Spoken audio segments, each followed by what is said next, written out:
नमस्कार दोस्तों, आप सभी का स्वागत है आपके YouTube चैनल ज्ञान एकेडमी में।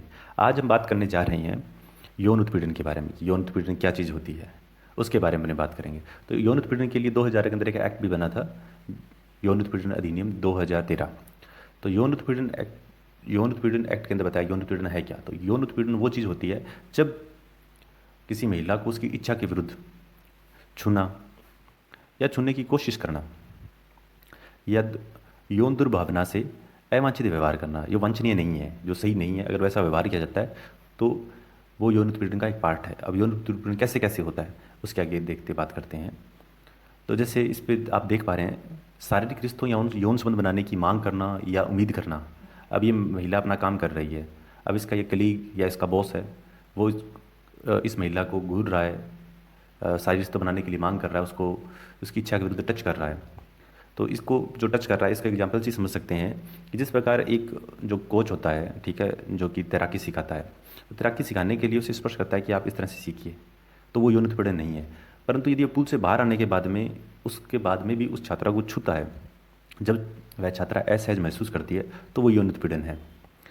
और इसी प्रकार अगर जैसे भी अपने देखा ही था, अगर कोई कलीग है उसका या उसके साथ में जो काम कर रहा है या उसका बॉस है, लैंगिक कोई टिप्पणी करता है, ठीक है, या उसको टच करता है या कोई इस तरह से शब्द कहता है कि जो उससे असहज महसूस करती है, तो वो चीज़ है वो यौन उत्पीड़न में आएगी। इसको एक एग्जांपल से समझ सकते हैं।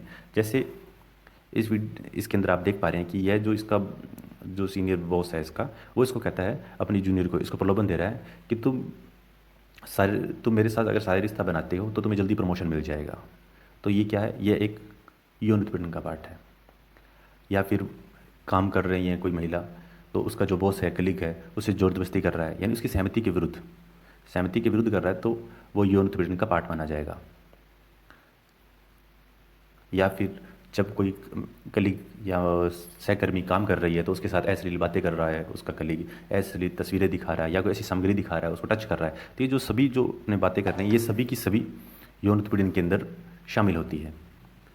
या फिर अन्य भी कोई कोई कार्य है जो यौन संबंध बनाने पे या यौन प्रकृति का हो या बातचीत हो या लिख कर या छू कर, यानी किसी भी प्रकार से किसी वे के अंदर की गई है, तो ये सारी की सारी जो चीज़ें हैं वो यौन उत्पीड़न कहलाएगी। अब जैसे एक इसमें एक एग्जांपल और भी समझ सकते हैं कि जैसे एक उसका कोई वरिष्ठ संपादक है, उसके अंदर अपनी जो नई उसकी जो असिस्टेंट आई है, उसके साथ प्रशिक्षक आई है, उसको वो यह कहता है कि अगर तुम सफल बनना चाहती हो तो तुम्हारा जो शरीर है वह काफ़ी आकर्षक है और तुम इसका इस्तेमाल करो, तो ये एक यौन उत्पीड़न है। तो इस प्रकार से अपन ने जान लिया कि यौन उत्पीड़न होता क्या है। तो इसके लिए जो अधिनियम बनाया गया है, अब अपन उस पर बात करते हैं कि इसके लिए एक अधिनियम बनाया गया था। विशाखा दिशा निर्देश जारी किए गए थे सुप्रीम कोर्ट के द्वारा 1997 में। तो उन दिशा निर्देशों के आधार पर ही 2013 के अंदर यह एक्ट बनाया गया है। तो इस एक्ट के अंदर ये बात कही गई है कि इस एक्ट का पूरा नाम पहले जान लेते हैं। इस एक्ट का पूरा नाम है यौन उत्पीड़न रोकथाम निषेध निवारण अधिनियम 2013। तो इसके क्या क्या प्रावधान है, ये पहली चीज़ सबसे पहले ये जानना जरूरी है कि ये एक्ट कब लागू हुआ था। तो ये एक्ट है 9 दिसंबर 2013 को लागू हो गया है। इस एक्ट में सभी प्रकार के जो भी यौन उत्पीड़न है या शारीरिक शोषण है, उनको अवैध करार दिया गया है। अगर कोई किसी कार्यस्थल पर अगर कोई व्यक्ति ऐसा करता है तो उस पर कानूनी कार्रवाई की जाएगी।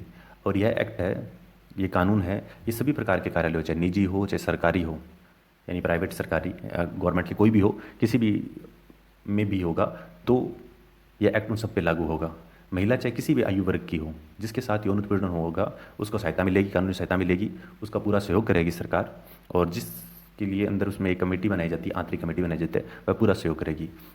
इस एक्ट में यह भी बताया गया है कि यौन उत्पीड़न किस किस तरह से होता है, जैसे कि अपनों ने पहले की स्लाइड्स में जान लिया किस किस प्रकार के होते हैं, इन प्रकारों को बताया गया है। और इसमें यह भी प्रावधान किया है कि शिकायत कहाँ की जाएगी और उसका समाधान कैसे होगा इस एक्ट के अंदर। अब इस पे लिखा गया है कि उत्पीड़न महिला को क्या क्या करना चाहिए। जो एक महिला है जो उत्पीड़ित हुई है, ठीक है, जिसके साथ मिसबिहेवियर हुआ है कार्यस्थल पे, तो उसको क्या करना चाहिए, जो उत्पीड़न करने वाले व्यक्ति को उसे सजा दिलवाने का प्रयास करना चाहिए, ठीक है, सॉरी, तो उसे सजा दिलवाने के लिए प्रयास करना चाहिए, ठीक है। और जो उसने गंदा आचरण किया है वो उसको दूसरों को बताना चाहिए, और जो अपनी आवाज़ उसको बुलंद करनी चाहिए, और जो बाकी स्टाफ है उसको एकजुट करना चाहिए ताकि वो किसी और के साथ ऐसा ना कर पाए। जो व्यक्ति किसी महिला को उत्पीड़ित कर रहा है, तो उस उत्पीड़ित महिला को, यानी जो पीड़ित महिला है, उसको अपने उच्च अधिकारी लिखित में या मौखिक रूप में उसको जानकारी देनी चाहिए।